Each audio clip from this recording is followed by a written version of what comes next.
Joining me now is Ned Ryan, American CEO. Ned, great to see you tonight. It seems that the goal of this crowd is to kind of create the same panic about climate change that they successfully created around COVID. Do I have this wrong? No, you have it correct. I mean, first of all, we have to accept the World Economic Forum is a fanatical political organization that uses fear and manipulation like COVID hysteria, like the hoax of global warming, to really facilitate people thinking that somehow they're the saviors, but really all you're doing is helping them accomplish their goal, which really is a global public-private fascist movement and fusion of big government, big tech, big money to create a technocratic ruling elite, which conveniently is them. And really, Laura, if you want to look at it a different way, too, with the World Economic Forum, they want to create feudalism 2.0, in which we are serfs and they are the lords ruling over us. You'll have nothing and be happy is one of the things that comes out of Davos. That's what they're aiming for. They're aiming for feudalism in which we are serfs and we should be happy that they are ruling over us. Now, I wonder how, Ned, the people of West Virginia feel about what one of their own senators said in Davos today. Watch this. The problem that we have is the open press system and basically all the platforms.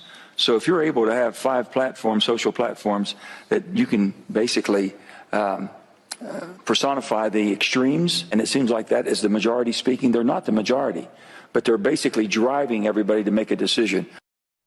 How are those drilling permits doing, Senator? Wasn't he supposed to get all those permits, expedited? Ned, he actually said the problem is we have too many channels, too many forums for people to express their views. That is unreal. Yeah, no, first of all, he's a disgrace and should be run out of office in 2024. But he's really attacking freedom of the press, freedom of speech. But it really does highlight, Laura, the fact that inherent human freedoms, the idea of freedom of speech, free flow of information, all of these freedoms that we hold dear are anathema to the World Economic Forum, that you cannot have both. You cannot have inherent rights and human freedoms. And the WEF, if it accomplishes its goals, they will not mix. That's the point. They don't want those to exist anymore.